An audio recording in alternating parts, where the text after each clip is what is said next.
여러분도 그러시겠지만 제 마음의 소원도 우리 일신교회가 하나님이 기뻐하시는 이제 교회가 이제 되는 겁니다.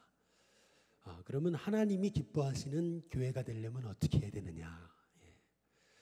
저는 그래요. 예수님의 방법대로 하면 된다. 이제 그런 생각을 갖고 있습니다. 예수님이 그럼 어떻게 하셨는지 우리가 좀 알아야 되잖아요. 예수님이 정말 원하신 게 뭔지, 예수님의 방법이 뭔지 이제 그거 알아야 되거든요. 우리 한번 마태복음 4장 한번 17절에서 18절, 19절을 한번 보시면은요. 여기 보면 17절 같이 한번 읽어보시죠. 같이 읽습니다. 시작. 이때부터 예수께서 비로소 전파하여 이르시되 회개하라 천국이 가까이 왔느니라 하시더라. 예수님이 사역을 시작하시면서 하셨던 첫 메시지가 뭐예요? 회개하라 천국이 가까웠느니라. 이제 이것이 예수님이 사역을 시작하시면서 하셨던 첫 메시지입니다. 그러면 또 하나 여쭤볼게요. 그러면 예수님이 사역을 시작하시자마자 가장 최우선 순위로 두고 하셨던 일이 뭐예요? 거기 보면은 18절에 이제 나와 있는 겁니다. 18절에 같이 한번 읽어보시죠. 같이 있습니다. 시작. 갈릴리 해변에 다니시다가 두 형제 곧 베드로라 하는 시몬과 그의 형제 안드레가 바다에 그물 던지는 것을 보시니 그들은 어부라. 19절 말씀하시되 나를 따라오라 내가 너희를 사람을 낚는 어부가 되게 하리라 하시니.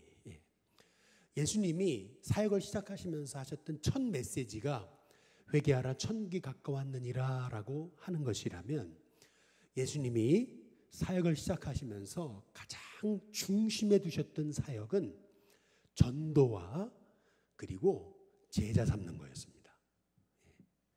그러니까 여기 잘 보시면은 우리 마태복음 4장 한번 17절 다시 띄워줘 보시면은 이때부터 예수께서 비로소 사역을 시작하신 거예요. 그런데 그때 18절 그 사역의 내용이 뭐예요? 갈릴리 해변에 찾아다니시다가 두 형제 베드로 안드레를 보시고 19절 나를 따라오라 내가 너희를 사람을 낚는 어부가 되게 하리라. 예수님이 그러시거든요. 그래서 예수님이 하셨던 사역을 공생의 사역이라고 그러거든요. 공생의 3년이라고 그러거든요. 근데 그 예수님의 공생의 3년에 가장 중요한 핵심의 사역이 뭐였냐면은 그게 뭐냐면 바로 제자를 삼고 제자를 일으키는 거였습니다. 그러니까 예수님은 3년 동안 뭐 하신 거냐면은 제자 만들고 제자 훈련시키고 그리고 제자들에게 주님의 사역을 맡기고 승천하신 거예요. 그러니까 예수님의 3년 사역의 핵심은 뭐냐 하면은 제자를 일으키신 거거든요. 이제 이것을 우리에게 대입해 보자면은 우리 일신교회에 정말 필요한 것은 그것은 뭐냐면은 예수님이 이렇게 제자를 삼아서 그들에게 사명을 주시고 떠나시잖아요. 마찬가지로 예수님의 사명을 가지고 영혼을 살리고 영혼을 세워갈 그런 평신도 목자를 일으키는 것이 그것이 일신교회의 가장 중요한 사역이라는 거예요.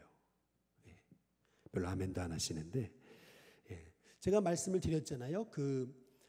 제가 청년부 젊은이부 사역을 하면서 제가 절실하게 깨달은 게 있어요. 그게 뭐냐면은 우리가 3부 예배를 시작하면서 젊은이부 3부 예배 시작할 때 우리 청년들이요 40명이 넘게 왔습니다.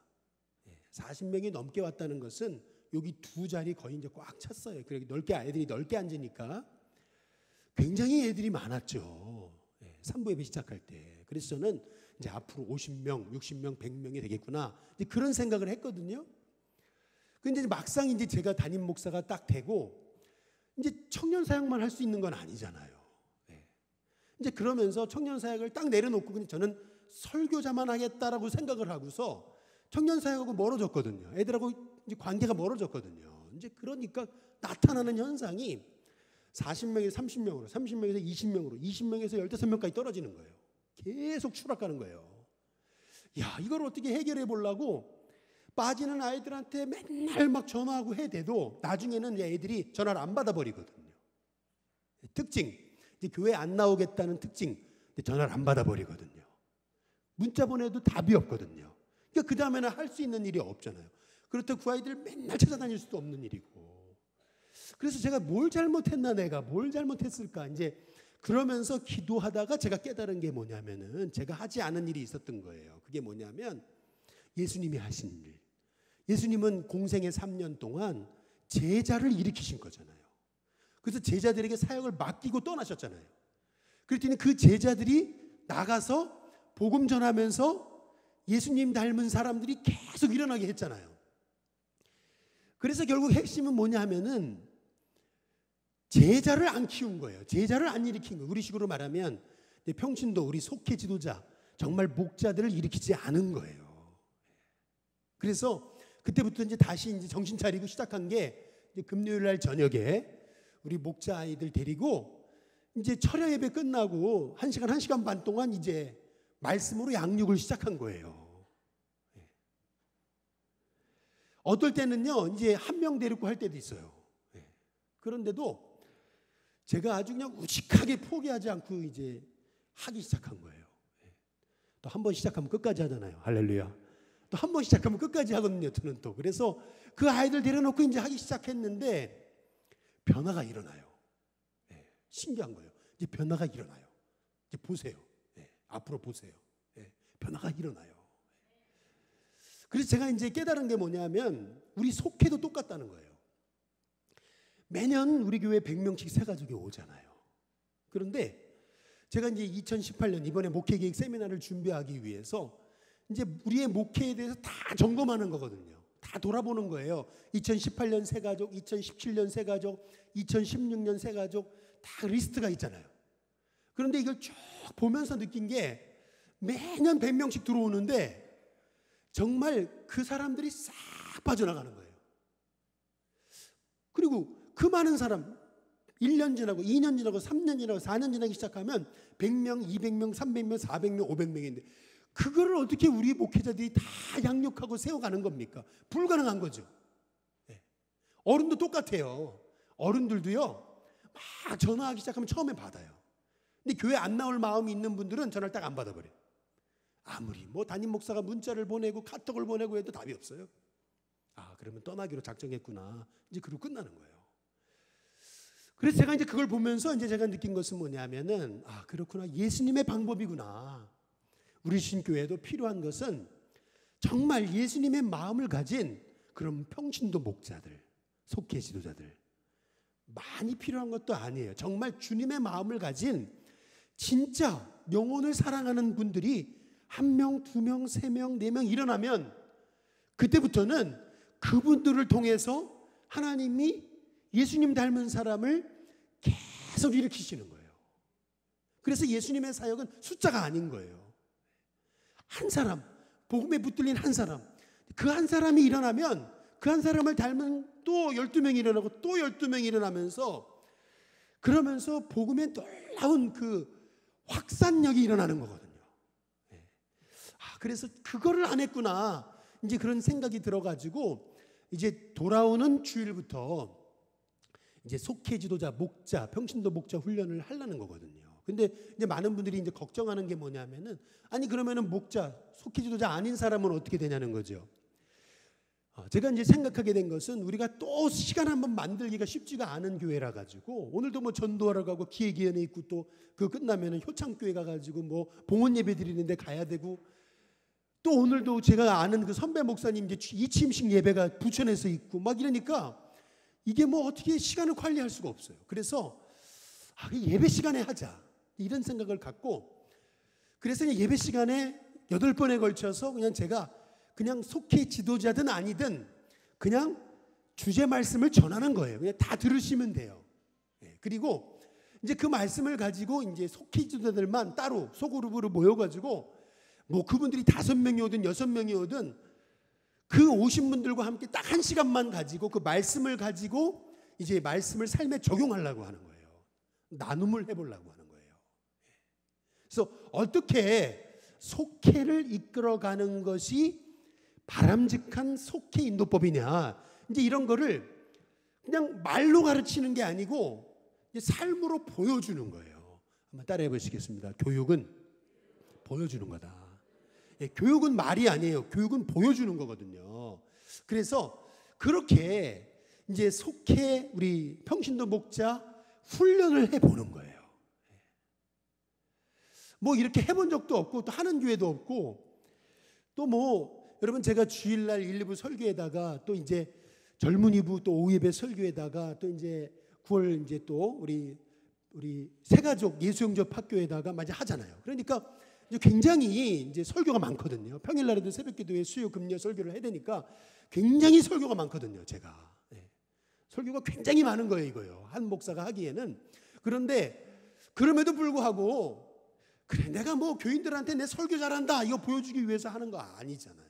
그냥 있는 대로 그냥 제가 받은 은혜를 가지고 그냥 여러분께 끼칠 수 있는 은혜만, 그냥 끼칠 수 있는 은혜만, 뭐 제가 뭐 어떻게 이렇게 막 포장해가지고 막 하려고 하기보다는 제가 끼칠 수 있는 은혜만큼만 제가 함께 나누는 것이 목회자의 사명이 아닐까 해가지고 그냥 무작정 무대 보러 시작하는 거예요. 여러분 잘 못해도 은혜로 따라와 주시길 바랍니다. 한번 이제 영상 하나 보겠습니다. 어떻게 속해는 인도하는 건지 한번 영상을 한번 보시겠습니다. 주님 한 분만으로 찬양하시겠습니다. 주님 한 분만으로 나는 만족해. 나의 모든 것 대신 주님 찬양해. 나의 영원한 생명 대신 예수님 목소리 높여 찬양해. 지난주 말씀이 그 위대한 삶의 순례 18번째 이야기 사마리아 수가 그래서 말씀하셨는데 사마리아 수가에서 예수님이 한 여인을 만나죠. 네, 한 여인을 만납니다. 그 여인을 통해서 인간이라면 누구나 갖게 되는 그 목마름을 계속 얘기하셨어요. 지난주에 말씀 듣다 보니까 목이 마르지 않았어요. 네, 그러니까 근원적인 물로서도 채워지지 않고 세상에 어떤 걸로도 채울 수 없는 그런 근원적인 목마름에 대해서 말씀하시면서 이런 목마름은 해결 방법이 하나밖에 없다. 예, 세상의 것으로는 도저히 채워지지 않죠. 그래서 그 해결 방법, 해결할 수 있는 방법이 있는데 그거에 대해서 말씀하셨어요. 그래서 3가지를 말씀하셨는데 첫 번째가 육신적으로는 이 근원적인 목마름을 해결할 길이 있다 없다? 없다. 없다는 것을 인지해야 된다고 말씀하셨어요. 네, 인지해야 된다. 두 번째는 영적 생수의 유일한 근원이 되시는 누구를 믿어야 되죠? 예수님을 믿어야 된다. 세 번째는 성령을 통한 생수의 강을 구하고 사모해야 된다. 말씀하셨죠? 그 절망에 빠졌던 경험이 다들 있으실 텐데 한번 이렇게 솔직하고 진솔하게 좀 나눠봤으면 좋겠어요. 갈증이 있어요. 제 안에 여러 가지가 있는데 가장 그러니까 도대체 뭐가 뿌리일까 이런 생각을 항상 많이 하거든요. 근데 제 안에서 그 하나님이 나를 바라보는 그 시각, 하나님 나를 어떻게 보시는지, 그리고 주님이 나를 얼마나 사랑하시는지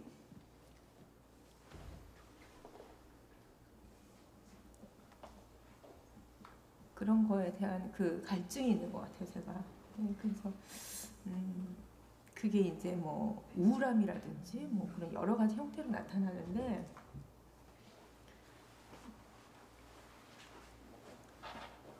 어떨 때는 은지자매 얘기했던 것처럼 이렇게 내가 뭐가 되고 싶다, 더 잘할 수 있지 않았을까, 뭐 이런 아쉬움으로 나타나기도 하고 그러는데 가장 중요한 거는 하나님 앞에 하나님 도대체 나라는 사람이 누구냐고, 하나님 나를 어떻게 생각하시냐고 그렇게 기도하고 있어요. 근데 좀 괴로운 것 같아요. 어린 시절에는 느꼈던 거는 저는 아버지가 일찍 돌아가셔갖고 그러니까 거의 5살 때 돌아가시니까 기억 없이 그냥 아버지 없는 기억이 좀 나는데 그 커온 과정에 느꼈던 그런 절망감. 네, 그러니까 아버지 부재와 또 엄마가 바쁘게 일하심으로 생기는 그 가정의 빈 공간으로 사춘기를 보내면서 이렇게 우울한 사춘기를 보냈는데 지금 생각하면 감사한 거는 그때 전 예수를 몰랐거든요. 네. 근데 그때도 나는 예수를 몰랐지만 예수님은 나를 알고 계셨기 때문에 그 과정을 잘 넘겨주셨어요. 근데 이제 결혼하면서 지금 갖고 있는 절망은 가족 관계 이렇게 깨어지는 것들, 뭐 시댁 식구도 마찬가지고 또 주변에 이렇게 보면 가족 관계로 그 깨어지는 그 아픔을 이렇게 느끼면 정말 삶에서 순간순간 이러고 계속 살아야 되나? 이게 언제까지 가지? 언제 되면 회복될까? 이런 것으로 인해서 가끔씩 이렇게 좌절하고 넘어지고 우울해할 때가 좀 많은 것 같아요. 저는 이렇게 사람하고 사람 관계를 참 중요시하는데 만남을 참 중요시하는데 그 좋은 만남들이 잘 이루어져 가고 이어져 가야 되는데 그 중간중간에 그런 것들이 끊어지는 게 늘 가슴 아프더라고요. 그럴 땐 정말 그게 가족이 될 때는 정말 살 때마다 하루하루 지내는데 그게 삶이 되니까 그게 제일 힘드는데 저는 이제 그게 완전히 회복되지는 않았고 그 과정을 지금 지나고 있거든요. 그래서 분명히 이제 소망 갖고 하나님이 같이 하시니까 갖고는 있는데 사람이다 보니까 순간순간에는 자꾸 그런 것들이 느껴지는 것 같아요. 우리는 그리스도의 편지입니다. 그렇죠? 그리스도의 향기입니다. 마음대로 사시지 마시고 아까 우리가 결단했던 것들을 좀 적용하시면서 그렇게 축복의 통로로 이렇게 살아가셨으면 좋겠습니다. 아멘이시죠? 네, 그래서 축복하는 말로 우리 마치겠습니다. 여러분 이제 소그룹을 하는 우리 속회를 하는 이제 그 내용에 대해서 여러분께 이제 간단하게 이제 보여드린 건데요. 여기 이제 여러분 영상을 보면서 느끼신 게 여러분 뭐죠? 우리는 보통 보면은 이제 말씀을 다 듣고 그리고 나서 말씀은 그냥 이제 다 제쳐놓는 거예요. 그리고 딴 얘기 하거든요. 딴 얘기. 그러니까 순전히 이제 속회를 갔는데도 다 그냥 세상 얘기, 뭐 정치 얘기, 할 얘기가 없어요. 뭐 아파트 얘기. 그러니까 세상 사람들이 뭐 개모임에 가서 하는 얘기랑 별다른 게 없어요. 속회를 갔는데. 차이점이 뭐예요?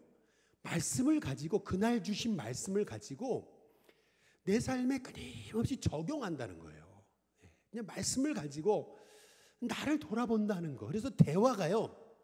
이게 세상적인 대화인 것처럼 보이지만은 그렇지 않아요. 결론은 결국 이제 말씀을 통해서 이제 결론이 내려지는 것이 이제 이것이 우리가 이제 속해서 해야 될 이제 일이라는 거죠. 근데 세상에서 이런 얘기하면 넋두리가 되는데 이제 속회에서 이제 정말 훈련 받아서 제대로 하기 시작하면은 속회에서 하는 건 넋두리가 아니라 자기 마음의 고백이고 그리고 자기 마음의 솔직한 얘기고 또 회개고 막 그렇게 되면서 이제 속회 안에서 이제 치유가 일어나고 이제 그렇게 시작하면서 나를 조금씩 오픈하면서 이제 서로를 알아가게 되고 알아가면서 서로를 신뢰하게 되는 거거든요. 이게 돼야 되는데 여러분 이제 여러분이 해보시면 아시겠지만은 이 적용이 너무 힘들어요. 이게 쉬운 게 아니에요.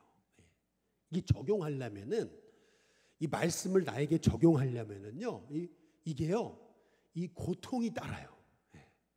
그러니까 말씀대로 살려면은 얼마나 내게 이제 그 대가가 필요한지 모른다는 거예요. 예를 하나 들어보자면 이제 어떤 분이 남편이 이제 빚을 수없이 이제 이렇게 넘기고 남편은 이제 도망간 거예요. 그러니까 이제 빚을 해결하려면 이분이 아내분이 어떻게 해야 되죠? 어떻게 해야 돼요? 이 빚을 해결할 길이 없으니까 이제 이분이 목사님한테 이제 마지막에 이제 결정을 내리기 전에 어떻게 하면 좋겠냐고 해서 목사님께 찾아온 거예요. 그래서 자기가 이제 마음에 이제 결론 내리고 이제 목사님께 와서 얘기하는 게 뭐냐면은 서류상으로 이혼하기로 했다는 거예요. 서류상으로. 서류상으로 이혼해 놓으면 그 빚을 내가 떠안지는 않지 않겠느냐. 그래서 서류상으로 이혼하기로 해서 이제 지금 이혼하러 가려고 이제 그렇게 가기 전에 목사님을 이제 찾아뵙게 됐다는 거죠. 목사님이 그때 그 얘기를 듣고 목사님이 했던 말은 정말 남편 구원을 원하냐고. 그랬더니 당연히 남편 구원을 원하죠. 돈이 좋냐? 정말 남편의 구원이 그것을 원하냐? 이제 물어봤더니 이 돈보다 남편 구원이 더 먼저죠. 그러면은 서류상으로도 이혼하면 안 된다. 서류상으로 이혼하면 나중에 완전히 다시 회복되기 어렵다. 근데 여러분 이분이 이제 이거를 순종한 거예요. 순종하니까 어떤 현상이 나타나죠? 빚쟁이들이 빚독촉이 시작되는 거잖아요. 예. 그러면서 너무 정말 시험과 환난과 괴로움이 오잖아요. 근데 그런 중에도 이제 이분이 말씀에 순종해서 이응하지 않고 계속 그냥 그 고난을 받아들이고 기도하다가 남편의 여동생을 전도한 거예요. 남편의 여동생이 이제 교회 같이 나오다가 이렇게 보니까 아니 자기 오빠의 그 빚 때문에 이렇게 고생하는 것을 이제 보게 되면서 이제 부모님께 이제 그 얘기를 했더니 이제 부모님이 이제 마음이 감동이 돼가지고 이제 부모님이 그 빚을 다 갚아주게 된다는 거예요. 이제 그렇게 되면서 가정이 깨어지지 않고 이제 회복되어지는 이제 이 과정들을 이제 간증하는 것을 이제 볼 수 있었는데요. 이게 말씀을 가지고 이제 내게 적용한다는 것이 이게 얼마나 어려운 건지 몰라요, 사실은. 그렇기 때문에 여러분 이게 말씀에 대해서 이제 적용하고 나누고 고백한다는 게 이게 쉽지 않은 거거든요. 그런데 그렇게 하지 않으면은 여러분의 신앙은요 늘 추상적인 거예요. 늘 추상적인 거. 내 삶에 변화가 없어요. 10년, 20년, 30년 믿어도 변화가 없어요. 늘 제자리입니다. 그래서 저는 말씀대로 한번 해보자. 아니 그냥 말씀대로 할 수 있는 분들만이라도 몇 분이라도 한번 해보자. 따라오는 분 몇 분이라도 그냥 한번 해보자. 이제 그런 생각을 가지고 하는 거예요. 얼마나 열매가 있고 얼마나 따라오실지는 잘 모르겠어요. 그러나 그냥 말씀대로 한번 해보자. 이제 그런 생각을 가지고 그냥 무작정 해보는 거예요. 왜요? 젊으니까. 할렐루야. 젊었을 때 한번 해보죠. 나이 들고는 못하잖아요. 젊었을 때 해보는 거예요. 말씀대로 한번 해보는 거죠. 계산하지 않고. 그냥 주님 주신 방법대로 한번 해보자. 그런 생각을 가지고 힘 있을 때 한번 해보자. 힘 있을 때 말이죠. 마태복음 한번 28장 한번 19절 한번 20절 한번 보시면은요. 거기 보면은 같이 한번 읽어보시죠. 함께 있습니다. 시작. 그러므로 너희는 가서 모든 민족을 제자로 삼아 아버지와 아들과 성령의 이름으로 세례를 베풀고 내가 너희에게 분부한 모든 것을 가르쳐 지키게 하라. 볼지어다 내가 세상 끝날까지 너희와 항상 함께 있으리라 하시니라. 여러분 여기 보면은 동사가 4개 나오잖아요. 가서 제자로 삼아 세례를 베풀고 가르쳐 지키게 하라. 이 4 동사가 나오거든요. 그런데 여러분 이 4 동사에서 주동사가 뭔지 아세요? 주동사. 여러분 주동사가 뭐예요? 좀 어렵습니까? 그러니까 핵심 구절 여기 딱 하나 있어요. 명령 딱 하나 있어요. 그리고 나머지는 다 꾸미는 거예요. 그러니까 윤동규 목사는 착하고 행복하고 예를 들어 뭐 진실한 목사다 이렇게 했을 때 착하고 행복하고 진실한 이거는 꾸미는 거잖아요. 목사다 이제 이것이 진짜 주 이제 문장이고 그래서 여기서도 똑같아요. 나머지는 다 꾸미는 거고 주동사가 하나 있어요. 명령이 하나 있어요. 명령 딱 하나예요. 그게 뭐예요? 명령은 하나예요. 딱 하나. 그게 뭐냐면은 한번 따라해 보겠습니다. 제자로 삼아. 명령은 딱 하나예요. 그 나머지는 영어로 얘기하면 가서 going, 세례를 베풀고 baptizing, 가르쳐 teaching입니다. 그리고 나머지는 그게 뭐예요? make disciples예요. 명령은 하나예요. 명령은 하나. 그게 뭐예요? 제자 삼아라. 이게 명령인 거예요. 나머지는 다 꾸미는 거예요. 그러니까 핵심이 뭐예요? 이 말씀의 핵심이 뭐예요? 제자 삼으라는 거예요. 제자 삼아라. 제자 삼기 위해 가서 전도하고 제자 삼기 위해 가서 세례를 베풀고 제자 삼기 위해 가서 가르쳐 지키게 하라는 겁니다. 그러니까 더 쉽게 말하면 교회의 본질, 하나님이 기뻐하시는 교회의 모습, 그것은 뭐냐면 제자를 삼아 제자를 일으키고 그 제자에게 사명을 맡기는 것이라는 겁니다. 그래서 오늘 말씀 예레미야 3장 15절에 보면은 한번 같이 읽어보시죠. 같이 있습니다. 함께 있습니다. 시작. 내가 또 내 마음에 합한 목자를 너희에게 주리니 그들이 지식과 명철로 너희를 양육하리라. 여기 잘 보시면은 예레미야 시대에 그 어두운 예레미야 시대를 회복시킬 방법, 그건 뭐예요? 내 마음에 합한 뭐죠? 목자들을 일으키겠다는 거예요. 어두운 시대를 일으키는 방법, 그것이 뭐예요? 목자들이 일어나야 된다는 거예요. 근데 그 목자들은 어떻게 하냐면 하나님이 주신 지식과 명철을 가지고 영혼을 양육하는 사람이라는 거죠. 그것이 이 땅을 변화시키는 주님의 방법이에요. 이것이 마태복음 28장 19절에 20절에 제자를 삼아 한 말씀과 동의어가 되는 말씀입니다. 그래서 우리 신교회 정말 주님이 기뻐하시는 교회가 되는 방법이 뭘까? 그것은 우리 성도들이 나도 다른 영혼을 세우고 양육하고 제자를 만드는 주님의 참 목자가 되는 것이다 라고 하는 것을 여러분 깨닫고 이 목자 되는 일에 여러분 동참할 수 있는 하나님의 종들이 되시길 주님의 이름으로 축복합니다. 마지막 이 말씀드리고 마칠게요. 여러분 하나님 앞에 가가지고 상 받으셔야 되잖아요. 그렇죠? 여러분 하나님 앞에 가서 상 받으셔야 되잖아요. 근데 그 상을 제가 다 뺏어야 되겠습니까? 여러분이 해야 될 일을 제가 다 뺏어요. 전도도 제가 하고 양육도 제가 하고 뭐 설교도 제가 하고 다 제가 혼자 한단 말이에요. 나중에 천국 올라가면 저 혼자 상 받고 끝난 거죠 뭐. 네. 그렇지 않아요? 여러분이 받을 상도 필요하지 않아요? 주님 앞에 올라가가지고 뭐라고 하실 거예요? 네. 내가 맡겨준 영혼 너 어떻게 했냐? 네. 주님이 물어보실 때 어떻게 하실 거냐는 거예요. 상은 윤 목사가 다 받고 우리 일신교회 성도님들에게는 상이 없는 그런 신앙생활 하나님 원하시지 않는다는 거죠. 그래서 저는 여러분이 하나님 부르셨을 때 상 받는 성도님 됐으면 좋겠다는 거예요. 그래서 여러분께 그 주님의 사역을 함께 나누는 거예요. 제가 뭐 여러분께 일 시켜 먹으려고 이게 하는 거 아니에요, 여러분. 뭐 저 혼자 상 받으면 얼마나 좋아요.